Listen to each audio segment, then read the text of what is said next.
Hello, my name is Andrew Holbrook. I'm here from the Edgewood University Library on July 29th, 2025. We're in the Nona McGreal room, and we're here to record the oral history of Paula Hirschboeck. Thank you very much for taking some time today to agree to this conversation. I'd like to start by going back to early days. Could you talk a little bit about where and how you grew up?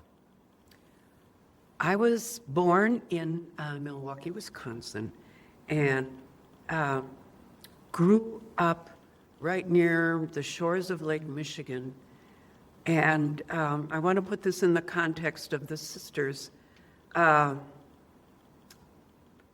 of my earliest memories is seeing the Dominican sisters walking in their mantles along Capitol Drive, because they were headed 2 by 2 to sit in front of the lake and visit or pray or just be present with Lake Michigan. And so right from the get-go, and my parents were Catholic, strict Catholics, and well-educated, and they knew the Dominicans would give their children, 5 of us, excellent education. So we were educated. I met the sisters formally in first grade, and all through high school. And then when I entered the community and completed my education, it was also with the Dominican sisters. As a student sister, I went to Dominican University. It was called Rosary College then. So I was well formed, if you will, in the Dominican major motto, which is to contemplate and share with others the fruits of contemplation, and those values. So I wanted to begin, Andrew, by just pointing out that that doesn't happen automatically just because someone is hired here in any capacity, in the cleaning department, in the computer tech compartment, in the faculty, in the administration, in our wonderful staff that supports us, like you. There's what is called formation. Don't have to enter the organization of the Dominican Sisters of Sinsinau to have a tradition become part of your breath and your way of looking at the world. But if you accept, I'll even say enrollment and service at the college, the formation process needs to be active. And from there, ask me what you want. I hope that made sense. It did, and I'm curious, because your exposure to the Sinsinau Dominican sisters started so early, what are some of your earliest impressions of the sisters as you went through your early education? Well, they were very strict. That was the 50s, and we were in rows, and we were expected to speak up, and we were educated in the arts and in music, as well as the basics. And the high school was so full of life. The sisters that taught me there, that's how I knew this was a productive, powerful, creative vocation, because of the sisters at Dominican High School, Sister Laura, Sister Marie Gerard, Sister June Wilkerson, all passionate about social justice in the 60s and about the creative spirit. Doing theater was big for me. And I don't know if that is enough. Let me just say something about my parents, too. They were very spiritually grounded. And my father studied Teilhard de Chardin before I even had heard the name in the 50s, when he was not, well, probably would have been the 60s, because Chardin's works weren't even published. They were not accepted by the official church. And it's through him that I learned, through Teilhard, when I read him myself, of the universe as a creative presence, a sacred communal, interconnected presence. And sidebar here, now that Edgewood is a university, it should have that inclusiveness that the universe does, and the creativity that the universe has. So, and then my mother was more devotional, and she was very taken by Thomas Merton, and she and I discussed Thomas Merton, and through her and through him, I learned about the Zen Buddhist path, because Merton explored it as well. So, the patriarchal church, where St. Robert's, where I went to church, was the traditional, formal clergy on top, that type of form, not the collegiality that I experienced in education with Dominicans. So I was obedient, but I wanted more depth of contemplation and not just reciting prayers. That was a start, of course. So I think that kind of explains what led me to the Dominicans. Am I heading in that direction? It does. And before we get into your time with the congregation, I wondered if I could spend a bit longer with your family life. Sure.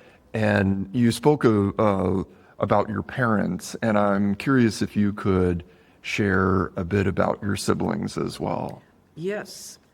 I was the oldest of 5, and that I took way too seriously. I felt responsible for keeping my mother calm, and everything in order for my father. And then my brother John was kind of the opposite. He was the playful, carefree, sports-minded, and educated by the Jesuits. He was not educated when he went to high school by the Dominicans. But we're great friends. We always have been, even though he went into the corporate world. And then my sister Lisa became an educator and went to San Francisco. She needed to stretch her wings and was deeply involved in the social life, the changes in San Francisco, and met her husband there, and was renowned for her work with young children in education. Very, very recognized, and she died way too early, in her 60s. The next sister, Katie, was quite a bit younger, and Laura, the last sister, they were younger, and I had pretty much left the family setup and didn't interact with them growing up, but they were and still are so playful and free. They said they're glad that you helped our mother and her father so they could just be free. My mother's health was not good through most of her life, and that was hard. Katie Lisa went to Rosary College for 2 years, Katie for 1 year, Laura for 1 year. Those three went to what is now Dominican University for a bit, and then transferred to various universities. University of Wisconsin for Katie and Laura, and then for Katie and Lisa, and then Laura eventually got her degrees at the University of New Mexico and University of Washington. So they all got professional degrees. Katie in science, and Lisa in education, and Laura in occupational therapy.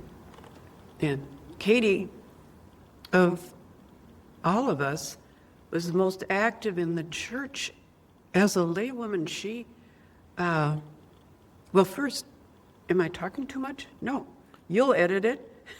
This is wonderful. Please Yes. continue. When she was working on her PhD in fluvial geomorphology at the Tree Ring Lab at University of Arizona and teaching climate science, she took, that was later. In the PhD, she took a summer off to join the Trappistines. She too has that call to the mystical life that I did. Even in high school, I knew it. I talked about it with one of my teachers, Sister Marie Gerard. We talked about mysticism. And that's why I knew at 18 that it would be a good move for me to join the sisters. At any rate, Katie tried out the Trappistines in Redwoods, California, which happened to be the last United States place that Thomas Merton stayed at before he took his major and last trip to Asia. And Katie lived that contemplative life, which is very strict, silence and work, and eventually felt her call to come back to the academy and teach and be with the people of society who she could help through education. And so we share that. And Laura, in her her occupational therapy work and her love of children has inspired me so. With her creativity, she's published 2 books and has a wonderful practice now that she's retired with occupational therapy and skills with elderly people, and also works with art in the museum. And she and I have another kind of spiritual sharing. Johnny's catching up with us. He has a lot of questions of me about my spirituality. He and Katie are the loyal Catholics, and we're all grounded in our Catholic heritage, that's for sure.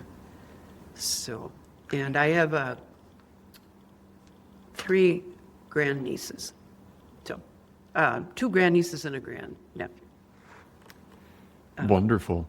It sounds like your family life was quite full of spirituality and education and intellectual activity from your description of it. Yes, very fortunate that way. My father was dean of Marquette Medical School, and so that was a huge commitment, and that meant that we had Jesuits coming over for dinner, because before it became the regional medical center of Wisconsin, which it is now, which my father helped nurture along, It was run by the Jesuits, so that was significant. We also had med students living in our attic. And at the same time, he was very interested in music and in reading and study. And my mother was more interested in, well, they were both interested in the visual arts. But so we were taken to, in other words, we were taken to museums. My father took me to hear Carmina Burana. That's pretty unusual, a special trip from the father and the daughter. I remember that. And they took us to Washington, D.C. individually. And it's not that they were wealthy. These were trips scraped along. So we all benefited from their commitment to being whole people with a spiritual grounding.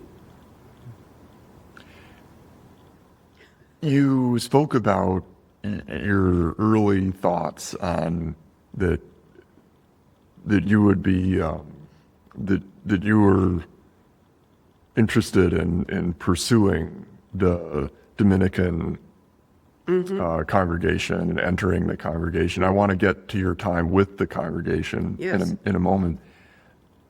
But I wonder if you could take me back into any other intellectual interests that you had as a young person or into high school at that moment when these realizations were happening. Well, I loved studying history and English.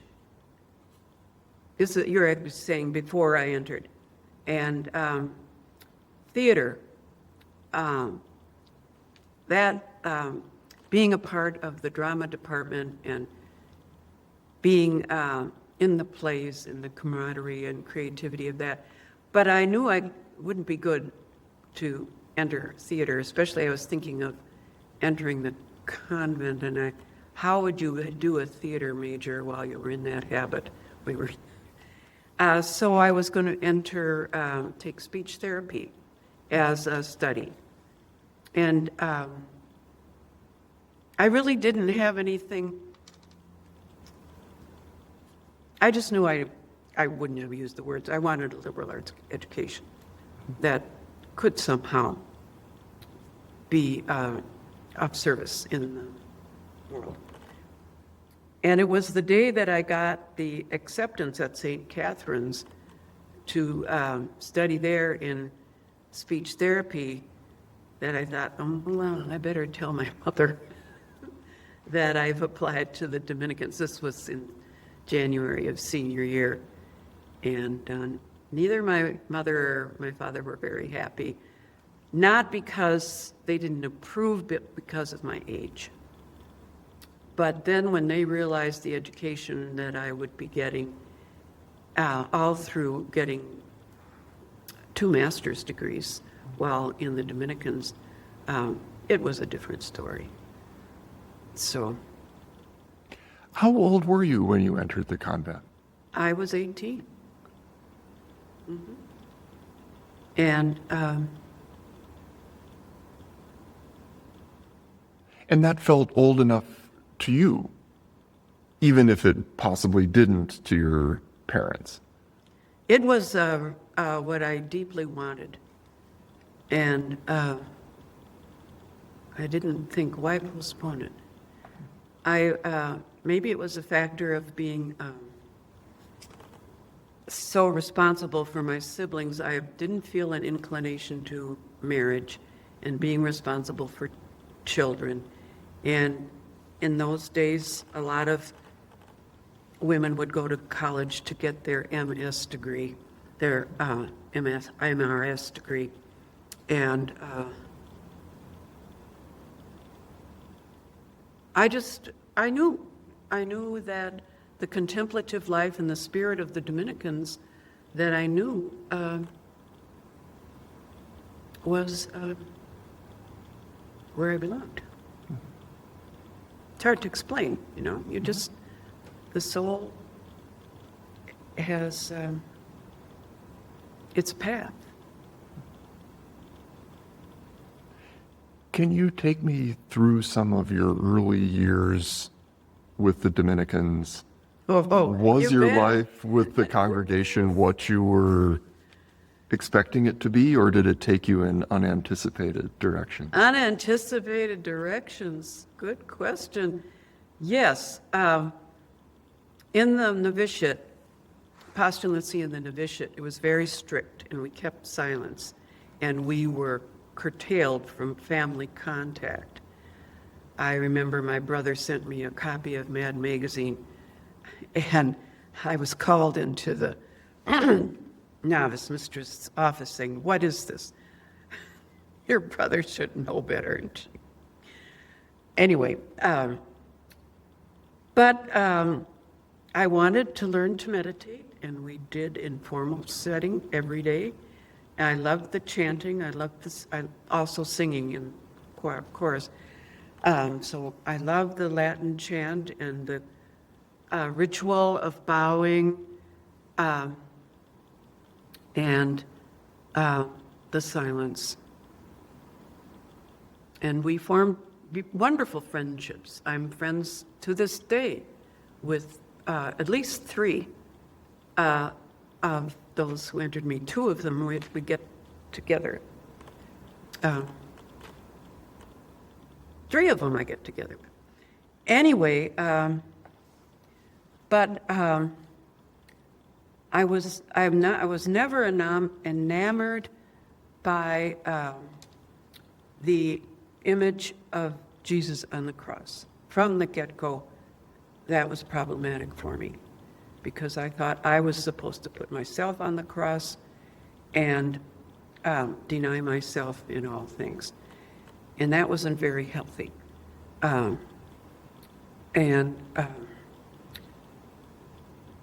So when our meditations were all about living as Jesus did, that was a struggle for me too.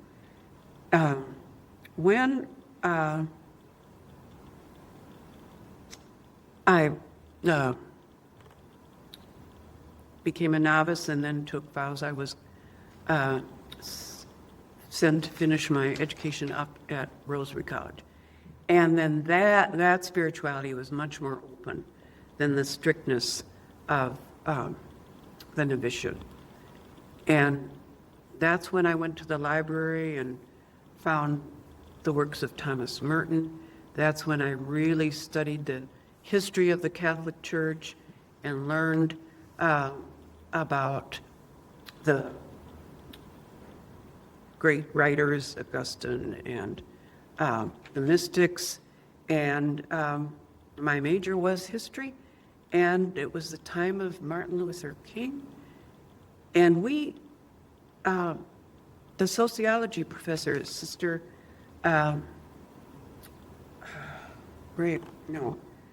Aquinas, took some of the student sisters. We went down to hear Martin Luther speak, and just in a driveway in Chicago. And we were so opened up to the social justice issues that I had begun to learn about. I didn't really learn them too much from my parents. I was rather sheltered in that way. So that was very important to see how did the contemplative life turn into social action, because that's the Dominican motto. Contemplation, alice, contemplare, alice tradere. Contemplation, to be within the temple of how the divine is working in your soul, and how to let go of anything that is an impediment to that flow through. So when you go out into the world, it's not your own agenda that is imposed. the ego is at the service of the gospel of the God within, which both traditions, in my current tradition and my earlier one, believe. So that is much more positive than crucifying myself. And so I opened up in that way while I was at Rosary, and was thrilled to get my first assignment because it was in a convent of 70 nuns on the south side of Chicago, where there were the parish, the high school, the grade school, and the kindergarten, all right there, and it was completely transformative. I did not expect, I didn't know, I wasn't thrilled at the beginning, but when I realized what I was able to participate in, it turned my life around. It was my,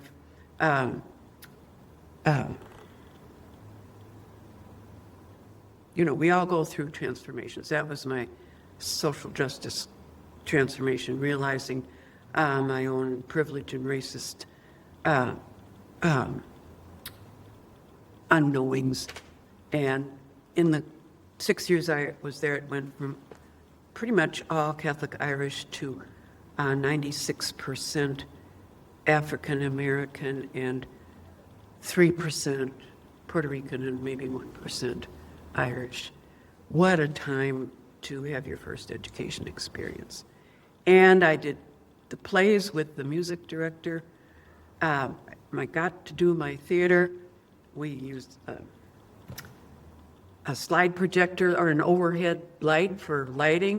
It was in a rundown old theater. We did Godspell with all-girls school, playing Jesus. We did Tommy and the Who. We did Oliver. And then the last year or so, 4 of us moved out and lived in the neighborhood because things were changing up and we were in regular clothes by then. So, where are we? Should I keep going? That was my first mission experience. And I'll just close that off by saying that was wonderful, but at the same time, the silence and the contemplative life that drew me was not the center point anymore. It could have been, but it would be the whole momentum of the congregation was towards justice, and we were certainly, it was assumed that we would have a contemplative life, and we would meditate on our own, and we did pray on our own. So there was a tension in me from when I started and where I was by 19. When I went to Regina High School in the 70s. So the 60s was that shift. Were there other transformative moments or assignments from Yes. your time in the congregation? The next one came right away in the 70s at Regina High School. And that's when the all-girls high school was the last one in the Twin Cities, and the bishop wanted to shut it down. And faculty, sisters and lay people, and the students, we would have none of it. And at the same time, I started reading feminist spirituality and read Mary daily, Beyond God the Father, and really began to understand more concretely and viscerally how the patriarchal church was controlling not only sisters but women in general. And so that was the very second radical transformation, to acknowledge misogyny in my own self and in the world, and to begin to say we must liberate men. But first, women have to claim their power, and then men, we hope, will catch on and support their own liberation from their sexist views. Okay, so that was 7 amazing years. And I was also able to do theater. Took students with the music director down to Dominican schools in Sacred Heart in Mobile, Alabama, and other places, and gave concerts. And another sister and I took students to the Ozarks to camp and hike, and that was my best community life experience, because the sisters were very creative, and we would do our own version of the liturgy. Also, a priest would come, but we would do our own, and yeah. So. Now I do want to get to your time at Edgewood. Yes. But you had decided to leave the congregation before you were exposed to Edgewood College in any way. Am I right about that? You are right in that. I knew it was a great place. And this third chapter is the reason why I left. Not well.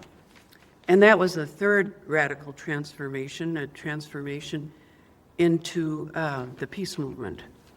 I was teaching at St. Mary's High School in Cheyenne, and then with another sister from another congregation, we founded a Catholic worker house, Siena House, after Catherine of Siena, because that was when I really felt teaching's not enough. You've got to be out there on the front lines doing social action work. And it was very harmful for me, because I'm not a social worker, she was, and to have troubled people living right in our little house and getting involved with the peace movement. Wyoming against the MX. Dick Cheney wanted to put in offensive missiles at Warren Air Force Base, just down the block from where we had our worker house. This was not true to my contemplative heart or to my way of contemplary share with others. And I didn't realize it until I saw how harmful it was to me personally. We went to the Pentagon. We some were arrested. Here's the joining point of it all. The bishop couldn't bear what we were doing. It was a Catholic worker house. It wasn't his to control, but he wanted us to stop. And I was also leading some social justice groups in little parishes around Cheyenne. He just canceled them. And at the time I was in Arizona, where my parents had retired and my mother was dying of cancer. So all of that just collapsed into a dark night of the soul. I was tired of giving my life's blood to the patriarchal church, and so I was in a bad way. But I wasn't prepared to leave the community. They were my rock of strength and support, and I went and was hired at Trinity High School, which is right near Dominican University, and was able to teach, which I could kind of do on automatic pilot. I just loved teaching teenagers, teenage girls, and again, it was very creative. But I was also completely hungry for the contemplative life and solitude, and I knew I needed help. So my mother had also introduced me to Carl Jung's psychology, as well as Merton. Through her, I learned about Carl Jung. And I looked up the Jung Institute, and there in Evanston was a Jungian analyst who was also a Zen teacher. Because by this time I was doing my own contemplative practice, following a Zen path of just sitting and not using meditations on Jesus' life or other structures that I hadn't found helpful. So I worked with her from 84 to 89, and then in 89 I did leave the community with a broken heart and with much loving embrace from the sisters, because I didn't want to leave the community. And then, and look at me, then I came back to have a job here. But in the meantime, I got a job at a community college in Wyoming, interestingly enough, and as the administrator for the humanities division, and was also teaching there, and also had a good salary so I could start doing a doctorate. So those from 89 to 94 when I came to Edgewood, that was a new life starting, even though I stayed in touch with the sisters. But I needed to claim what my next path would be. And lo and behold, the fact that I had an interdisciplinary doctorate in philosophy, religion, and women's studies, it appealed to Edgewood because of the Human Issues Department and because of the nature of the philosophy department. And here I arrived.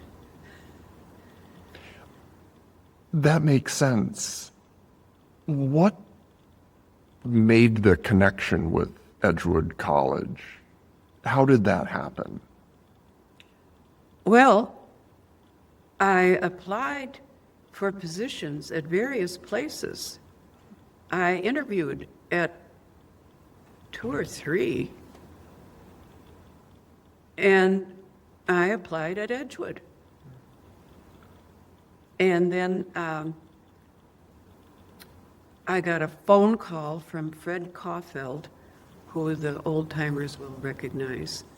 He interviewed me on the phone. He was a very serious, assertive interviewer.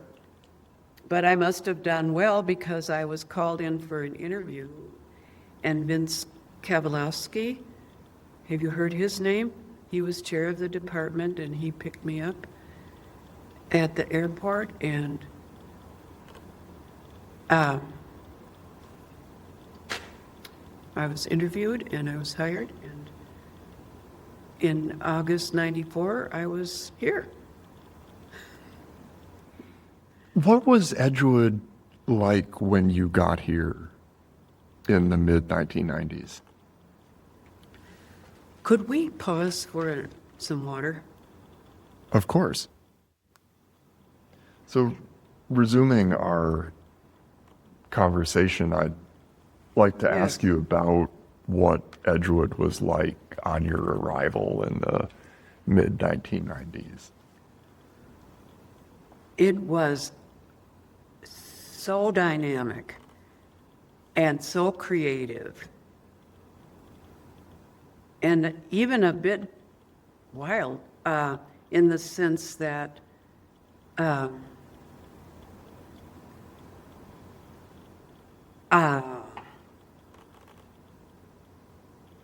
do I say what? It was opening, it was invitive, and I had such as the dean said, you hit the ground running, because I had such a feel for the Dominicans, and I knew the Dominicans that were on staff. Stevie was still here.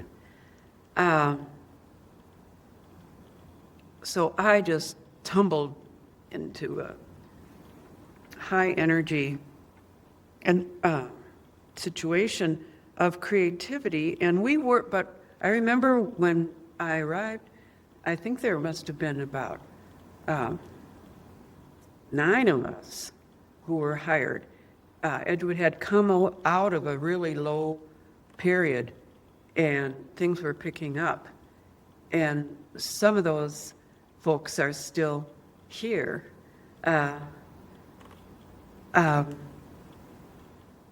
And we were given Dominican formation as part of our preparation for the classroom and for faculty participation. And so that was not taken for granted. And I really was thrilled by how the faculty meetings were held. That room now it would be the room across from the bookstore down below. Anyway, much more cozy if we were crowded in there, and lots of dialogue back and forth. Yes, we tried to follow an agenda and take votes, but a lot of work was done together, put it that way. And the other thing I really loved was the Human Issues Department. And so I taught philosophy, and before I signed my contract, I was, well, do you promise you'll teach logic every semester for the rest of your life? Now that's not even required. So logic, which then became critical thinking, and foundations of philosophy, and ethics, and the basics. There's no philosophy major. There's a minor, though, at that time. And then I got involved in human issues.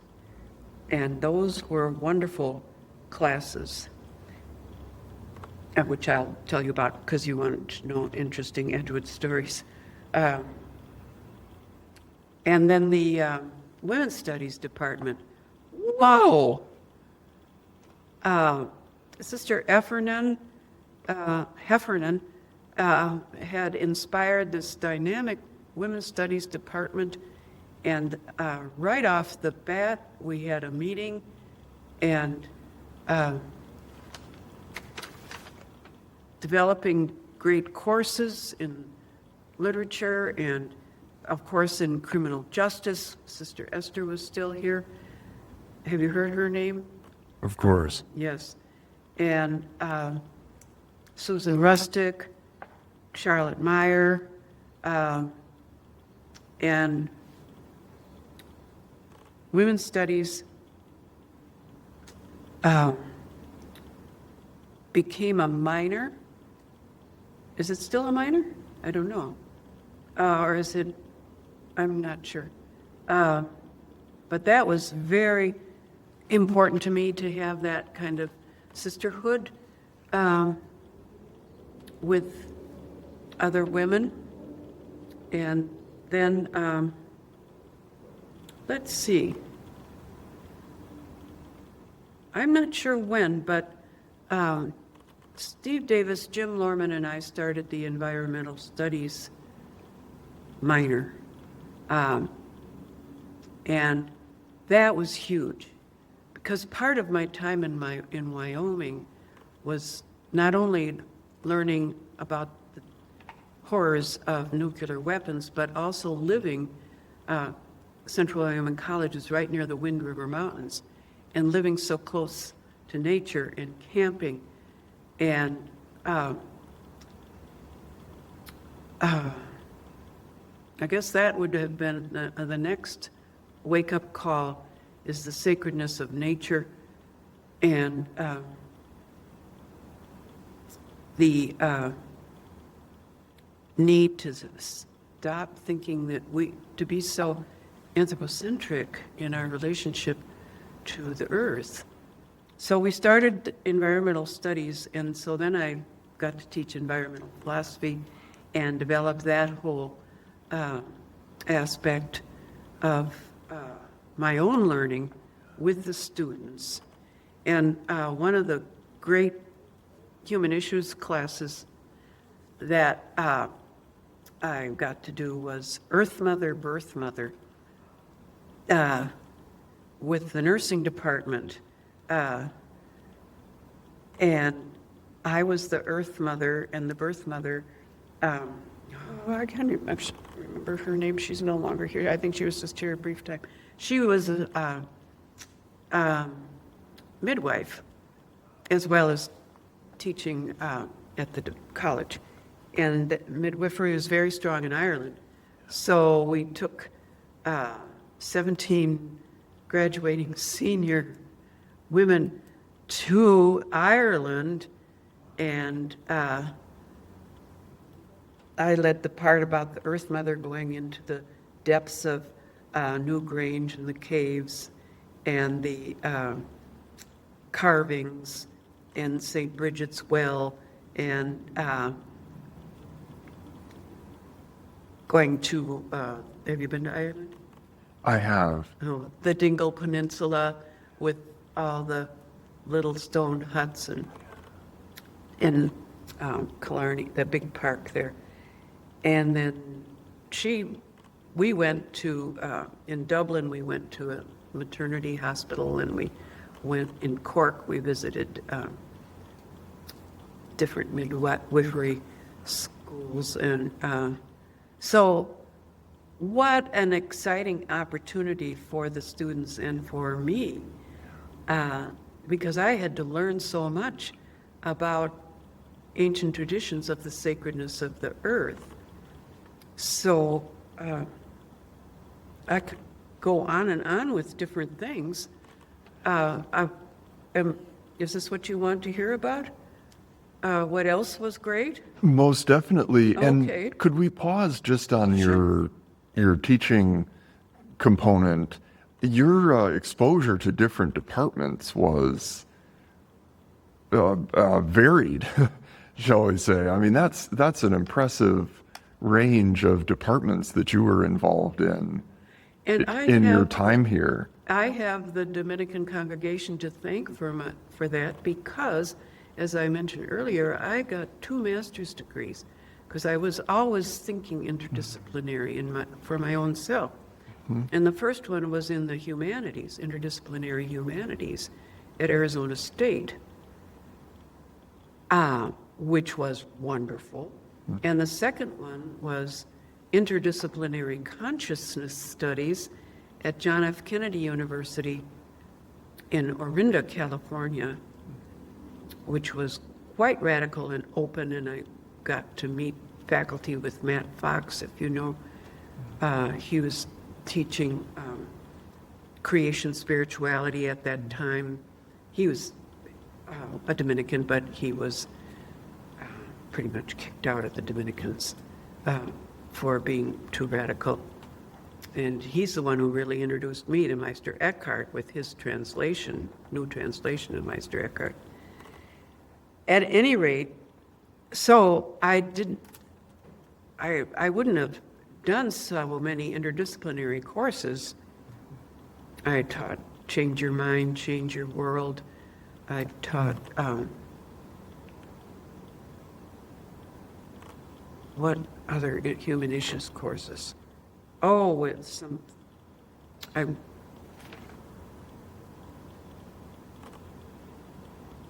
several. But, the one I really wanted to say was, talk about was the environmental work with Jim Lorman. We went to buy at a sabbatical, and we went to a conference on the universe story and the new cosmology, which this was in 2000. No.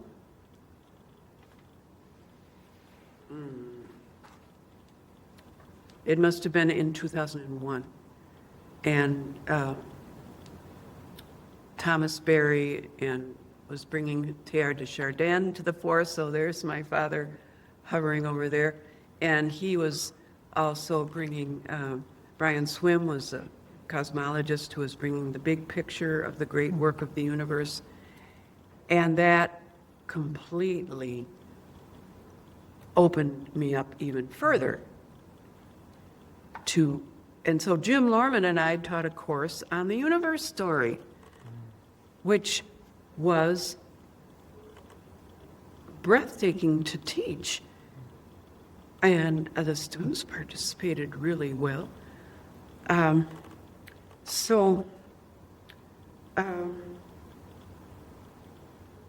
sounds like in many ways your time at the college brought together a lot of spiritual and intellectual interests that had been in your life for many yes. years. Wasn't I fortunate to be able to be part of college and teach things that I didn't know I was so passionate about, things that were beginning in my youth.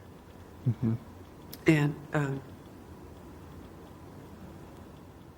yes, and the doctorate I did was on the soul making women, the creative necessity to honor our soul. And of course, Sophia, the wisdom that is honored in the book of Proverbs and is honored in the Buddhist sutras too as Prajnaparamita, she is the soul of the world, that meeting point between the infinite unknown, universal source, and the individual person or the individual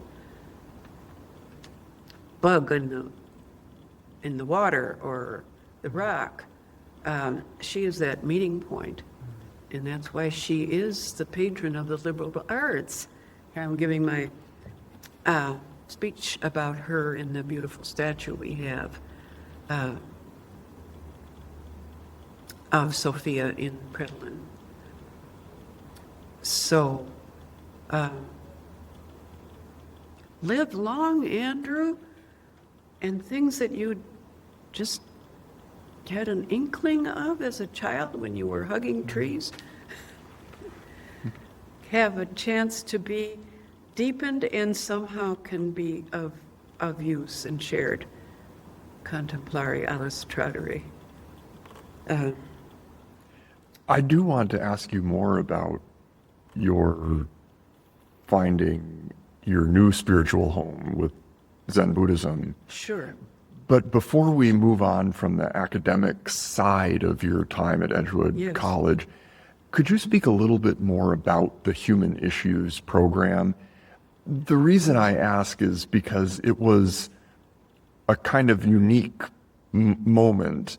There's nothing quite like it now, although it has been replaced by other general education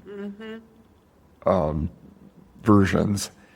Could you talk a little bit about what Human Issues was, both as a practical matter and in terms of what it represented?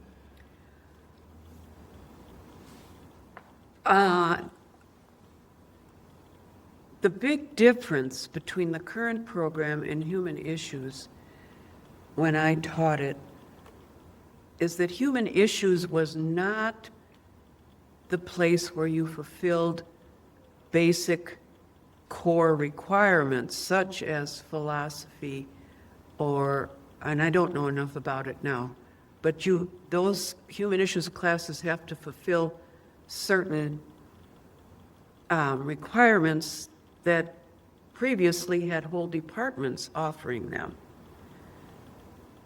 So, of course, I was suspicious. How could someone get a philosophy credit by taking such and such a human issue when they haven't even dipped their toe into the discipline of philosophy and how a philosopher thinks. And literature. I'm not sure what the core tags are for the different liberal arts requirements. That, I think, changed human issues significantly because we didn't have to do that. We, in human issues, we could assume that they had fulfilled their critical thinking requirement or their writing requirement. And so we could go off in very amazing creative directions that would bring the issues of humanity into the Dominican ambiance and out into the world.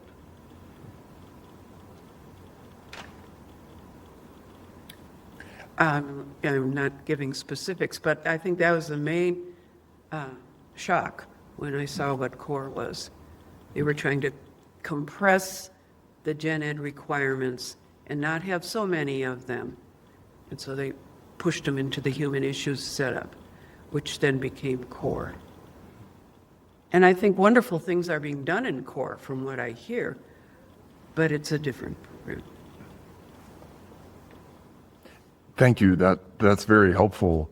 When I was researching in preparation for our interview today, I read that you were, in addition to being a professor, you were also the Zen Buddhist chaplain during your time at Edgewood College. Oh, my goodness. I'm curious yes, I was doing other things, yes. When I was studying Zen with my teacher, after I completed the analysis and left the community, then she started her own Zen center in Evanston, Illinois, and I would commute down there and study Zen. And I just didn't know if I really wanted to make those bodhisattva vows. I certainly didn't want to have another male figure on the altar, which in many Zen places, the historical Buddha is sitting on the altar. Really, Buddha means the awakened presence everywhere. There's a Zen center that has a rock instead of a Buddha statue. Okay, so I did a chaplaincy training with my teacher, Diane Martin, and it was more personal. I didn't hang out a shingle. It was that I would personally not indoctrinate students or faculty into anything, but I would have the heart of a chaplain as I would go about my daily, ordinary teaching and relationships at the college. And that never really, I didn't know if it's really in my bio because it was never really very significant because I eventually did take the Bodhisattva vows. When I did more study and saw that in the Buddhist path, the universe is the Buddha. And here I was discovering all this new cosmology about the universe.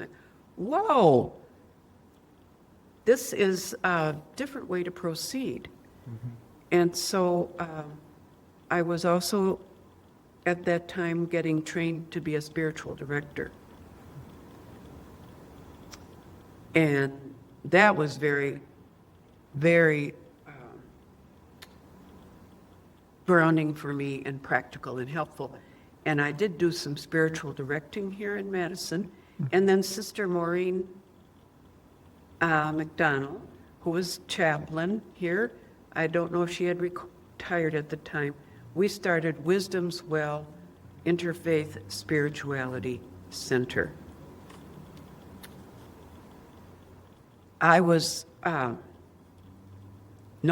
had for a long time not been a practicing Catholic. I was practicing the Zen path, and she knew about other faiths. She had worked with different groups in Madison, interfaith groups in the peace movement, and she was wonderful. And we started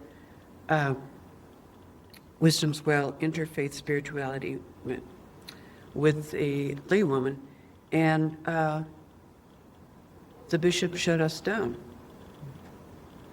eventually when he realized a Dominican sister was going into a Catholic parish and sharing things that could open up interfaith conversations, and that must not be done.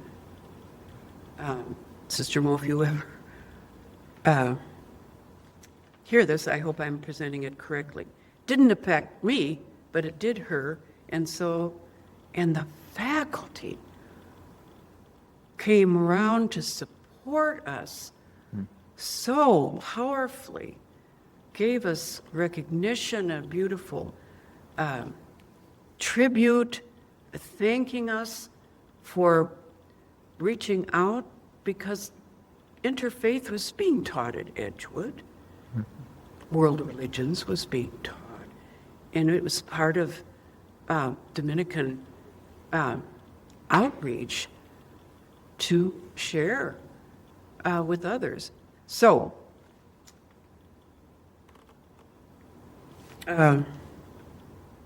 So you're those are things I was doing. And then in 2010, I was ordained a priest, and then I could start my own Zen Sangha, spiritual community. And so I had been working part-time since 2006. Otherwise, I couldn't have done these things, train for spiritual direction, do wisdom well.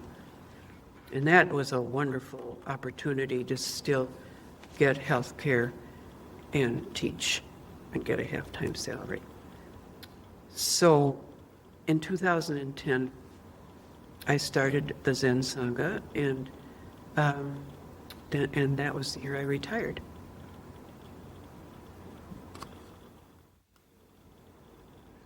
So as part of these transitions and overlaps with your time at Edgewood and then what you had started and continue since, could you tell us about the last human issues class that you taught? Well, yes, it was a very wonderful transition. It was entitled, Change Your Mind, Change the World. And the perspective was interfaith. How do you change your mind? Different traditions give skillful strategies for that. And there was some epistemology, some philosophical approach about how the mind changes. And then meditation skills. We meditated every day in different formats, and the students developed some of their own ways of meditating. And then what I really like about how that turned out, the name is the Dominican motto. When we change it, when we do the contemplative life, we go into the temple of our own heart and we learn how we are blocking the truth of our goodness and how we are creating our own suffering. When we learn that we are loved and we wake up, then we are a vessel that can send that out into the world. Then we can contemplare alles tradere and share with others. And that is, to me, a very important point about meditation. When I now teach it anywhere, I go to Mary Elizabeth Batham's core class, and she grounds her students in meditation. People think, oh, let's zen out. No. It's not an escape from the world. You go in.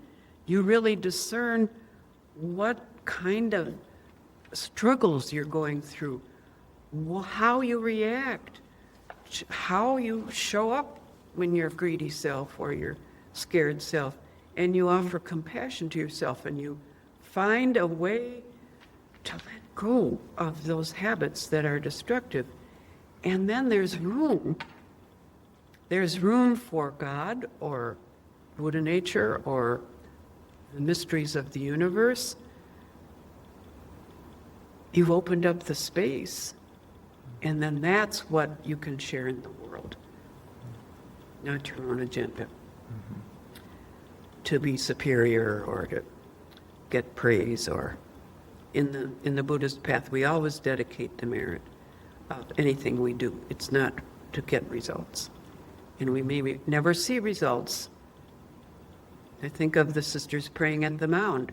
They are in hospice. They don't want to get proof that their prayers are sending positive energy out to everyone. They just pray. So,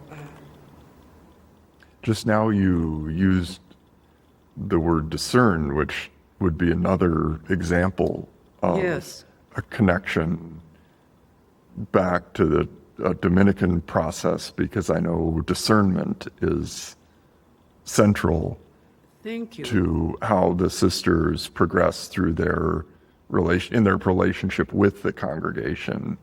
And I wondered if you could, as we sort of move into the last portion of our interview, I wonder if you could talk about some of the connections between the values of the different faith traditions that have been part of your life. Oh my goodness. Well, first, Andrew, I have to say something about discernment. It isn't an intellectual activity, nor is contemplation. And I don't know how contemplation is currently being presented. It's not, what's the Dominican studium? Study, think, act. Yeah, and maybe the study is supposed to be the contemplative study where you really learn how to take in mystery or be open to mystery. Contemplation isn't intellectual analysis. It's not philosophizing. Philosophia is the love of the wisdom that's beyond our human knowledge. So we have the skill of discernment to discern who's talking here. In my tradition, the founder says, take a backward step and say, what voice is this that you're ruminating about? Is it coming from the silent, empty potential of all that is? Is it your ego that wants something? I discern that if I get this job, I'll get... No, something shows up. There's Meister Eckhart talks about a breakthrough or a creative opening where God is born in us. Let go now. Really let go. Let God be born in you. God's values, shifting to values. A partnership in a business world would be very different from partnership in a Dominican sense as a value. I won't elaborate. We can just see it. We can experience it, in the so-called worldly sense, the two partners each want to get the best deal. Not so in how I experienced partnership with so many different groups beyond Edgewood and within Edgewood. You know what I'm saying, don't you? I think so. Yeah, it's more of a heart-to-heart. It's a whole person there, not just a person who can satisfy my need to make more profit or to look good.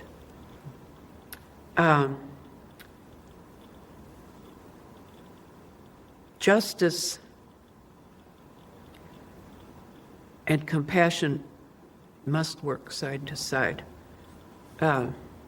When one has opened their heart, not their emotional heart. Core is bigger than just my emotions. It's the deep heart. In Asian language, it's one word, heart, mind, and the center is the heart. With discernment and being in community and partnership, we can be open to someone else's suffering, and then we can act for justice for them. Then community is everywhere. Really, the universe is an interbeing community. In the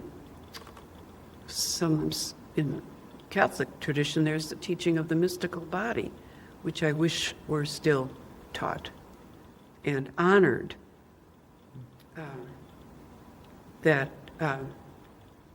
Yes, we are unique and different, but we are one. So there's compassion for all, but then different needs and different issues of justice, depending on the conditioning and the experience of others in the community. And you asked me about the value that I would say is most important, and I think it is truth. Veritas is another Dominican motto. So the search for truth is the beginning, and that's where the contemplation comes in, to see what let's say there's a supermarket with shelves of this is truth, this is truth, this is, which truth are you going to give your life to?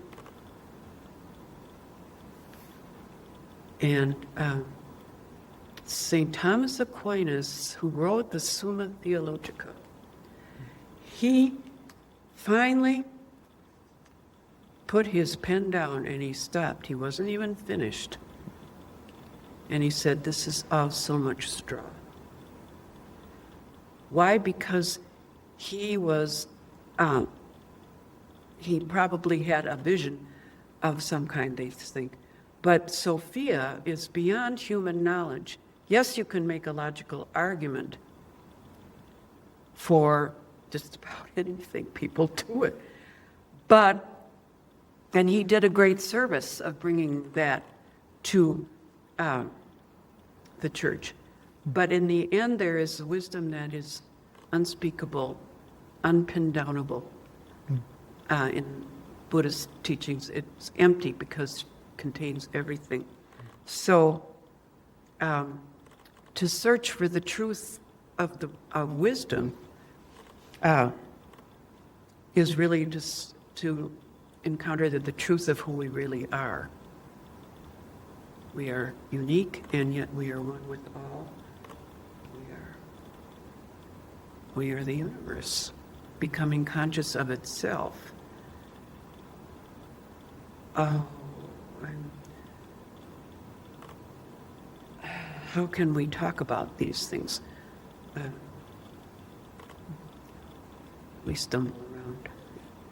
The order of preachers, wow. Ooh. Do we preach or do we teach? I never quite understood preaching.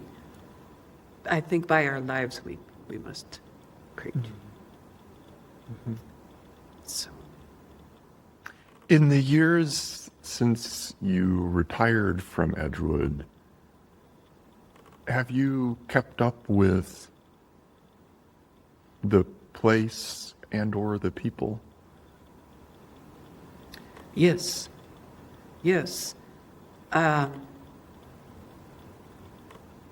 I am friends with several current faculty members. I won't name all their names, see them socially or work with them on projects. I have come back to Edgewood.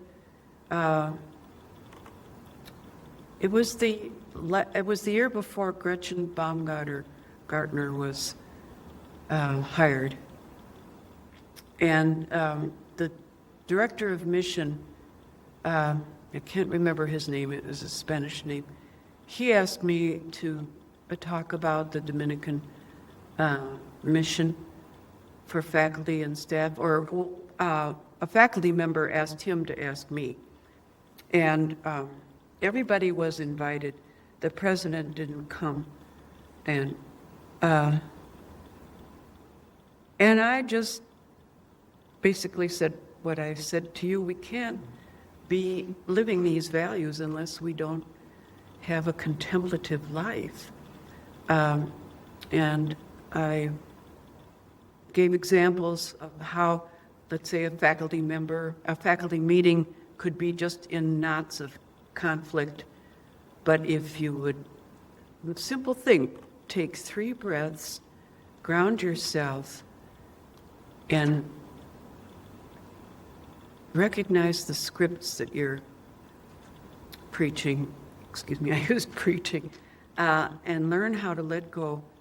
That we could build contemplation into how we interact as a faculty, as staff, as students. Another great invitation I got was just last spring.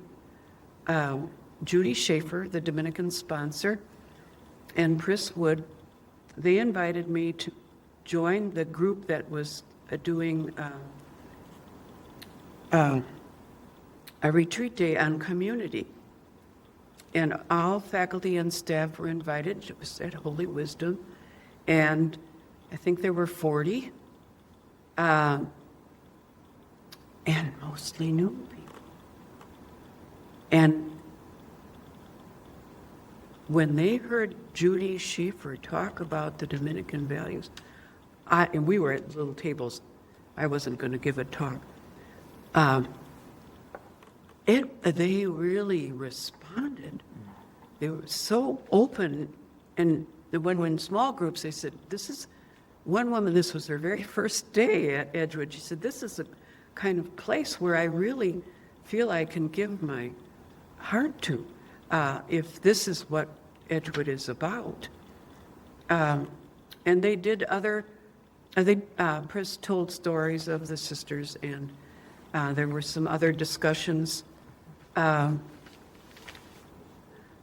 it was very moving. I was there to give spiritual direction to anybody who wanted it, which I did in the afternoon break time.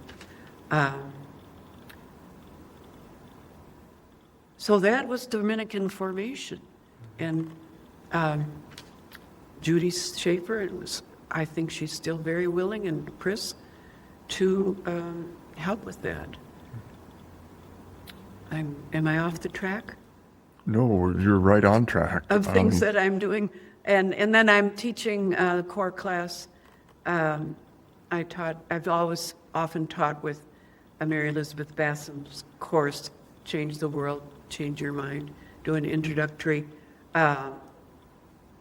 3 hours on meditation approaches. And then in this spring, I was invited to Sarah Stolte's core class, going to Nepal, because she wanted to know about some of the Buddhist female iconography and what they were about and how would you pray with them. Now, I'm not a Tibetan or Nepalese Buddhist, but I know that tradition well enough. It's a beautiful tradition to be able to, we picked out pictures, and this is Tara, and my Buddhist name is Prajna Tara, and Tara is supposedly in Sanskrit is a teardrop of the bodhisattva of compassion. And prajna is wisdom, so my Buddhist name is Wisdom's Tear. Oh my goodness. So there were images of her and images of the wrathy, scary female iconography with stamping on crushing the head of the demons, that kind of thing. And I guess they had a great time. I have not seen anyone since, but Lauren Lacey, faculty member, she went on that too. So that was a great honor. And then, of course, to be interviewed by you is a great honor. And I keep track of how things are going. I talked with Michelle Horton today, who has an office here. Say, how are things at Edgewood? How are they? And then I have friends in the community. That's another story, not so much Edgewood involved. To stay in touch with community members that I know and love that are have had to move, like Isabel and others. Sister Mo, she's had to move. She was such a force for justice and peace here in the Madison Diocese. But life keeps calling. Sophia is calling from the future is one of my most favorite sayings. Calling out at the city gates. And that sets up perfectly my last question for another you. Question. Just to conclude our conversation, are there any thoughts you would like to share about Edgewood's future? We clearly are meeting at an interesting moment in time in that respect, with the change to university having happened earlier at the beginning of this month. It doesn't have to be specific to that, but I'm curious, with your length and breadth of exposure to the college over the last 25 and more years, 30 plus years, are there any thoughts you'd like to share about its future? Well, I don't know enough, Andrew, about what is at the heart of being a university when the college submitted its proposal. I just would argue that a university cannot really be universal if it doesn't have the humanities and the liberal arts vibrant and central. And I don't know how the university system is going to be set up. If someone comes here to do a university, and they do, to do masters and PhDs from another school, how will that university degree be different from UW? I'm sure those things were discussed. I just hope they will be identified clearly in terms of Dominican values and mission and acted on.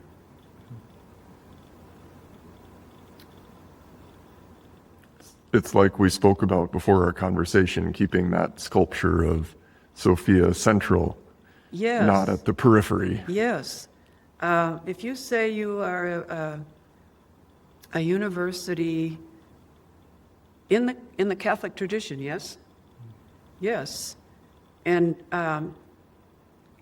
in the Hebrew tradition, and Sophia is in the Muslim tradition too. There is, all three are honoring or called to honor the wisdom that is beyond human knowledge.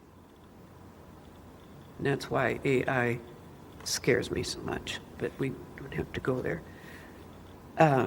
Because it's controlled by the rational mind, it is, how could the soul speak the wisdom that is beyond human wisdom, which is what happens in contemplation. So I'm thrilled that I hear that the campus ministry and Laura Hermanis and Gretchen Baumgartner are vital and appreciated, and I hope they will be encouraged to participate in the creation of this very powerfully transformative, should be transformative, university experience.